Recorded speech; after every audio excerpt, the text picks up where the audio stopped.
Hello, welcome to Health Watch. I'm Laura. And I'm Candy. Thank you for joining us today. Today's topic is very important and I'm glad you've come to join us. That's right. Today we are talking about burns. More than 3 million Americans are burned each year, resulting in hospitalization, and sometimes these burns are fatal. Most burns occur at home and are a result of a kitchen accident from a fire or a hot liquid. However, burns can occur from various sources, such as heat, chemical, electrical, and radiation burns. They are classified based on the degree of the burn. The at-risk population is mostly male, the very young, very old, and those who are careless. A first-degree burn is superficial. The skin is red without blisters. It's very painful, but can heal in 5 to 10 days. A second-degree burn is also superficial. It can be partial or deep partial, extending below the surface into the tissue. Blisters may be present, and the site is often painful. Third-degree burn extends all the way through the skin, and it's often painless due to nerve damage. After a third-degree burn, we will see widespread signs of low body fluids, such as decreased blood pressure, increased heart rate, restlessness, and disorientation. If not treated rapidly, the patient can enter in shock. Third-degree burns are medical emergency. Let's learn more about third-degree burns from our expert Miriam to teach us what happens in our body after a burn occurs. Thank you, ladies.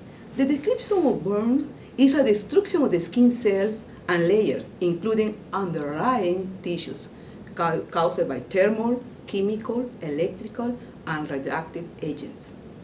We will focus on thermal burns that occur when there is exposure to steam or hot liquids. A thermal burn is a skin injury which triggers the release of mediators of inflammation, including histamines, prostaglandin, thromboxane, contributing to local response.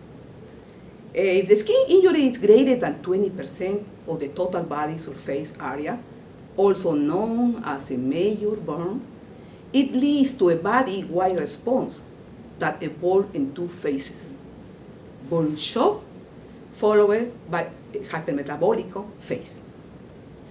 Within only hours of injury, the release of massive inflammatory mediators causing an increase in capillary permeability, leading to intravascular fluids and proteins moving into spaces between the cells and capillaries, causing swelling. A massive leak of fluids and electrolytes shift from the blood vessel to the space outside the blood vessels, combined with fluid losses from burn wounds, may result in decreased blood pressure and organs not getting enough blood and fluid. Fast and effective fluid replacement is critical to prevent burn shock. Over several hours, days to weeks, a massive surge, what is called catecholamines, and cortisol drives the body response, causing dysfunction in multi-system organs, including the liver and heart. These changes can be persistent, fast heart rate and high blood pressure, which influence insulin resistance, increases muscle proteins breakdown, and causes poor immune system response that can last for years. A clear understanding of pathophysiology of burn injuries is essential for providing quality burn care. Wow, that's a lot of information. Thank you, Miriam. A poor immune response can contribute to somebody getting sick easily. Candy, can you tell our viewers about how their burns can get diagnosed and staged? Yes, Laura. First, we want to determine the severity of burn. The depth determines if it is a first, second, or third-degree burn. Second, we calculate the percentage of the total body surface area using the rule of 9 or rule of Palm. The age of the burn victim is also important, as is the area of the body burned. Keeping in mind that face, hands, feet, genitals, and burns all the way around require special care. Next, a full medical history, including other non-related issues, might also be taken into account. We also are looking for an inhalation injury, even when the burn does not include the face. Finally, tests such as urine tox screen, complete blood count, Chem10, arterial blood gases, carbon monoxide levels, and a BUN level are also taken to help diagnose. An X-ray might also be done to see if there are any internal damages. Very interesting. A crucial part of treatment includes airway management, including using an endotracheal or oral tracheal intubation if necessary. IV fluid therapy as well as surgical management is also necessary, as well as wound care and, most importantly, infection prevention. In the hospital, once the airway is stabilized, one treatment is IV fluid therapy resuscitation. It is most important immediately after the recent burn. We calculate the amount of fluid resuscitation required using the Partland formula. Another treatment is surgical management, including excision and grafting. Ischiotomy is performed to release pressure and facilitate circulation to prevent compartment syndrome. Wound care consists of cleansing, debridement, hydrotherapy, and topical antimicrobials. Because of their open wounds, an important nursing diagnosis for patients with burns is risk of infection due to skin breakdown related to the recent burn event. Infections can be avoided with careful interventions and monitoring. It can be done at home, and it is a long process. Our first intervention for people with burns is to avoid sick people and other germs, protecting them from infection.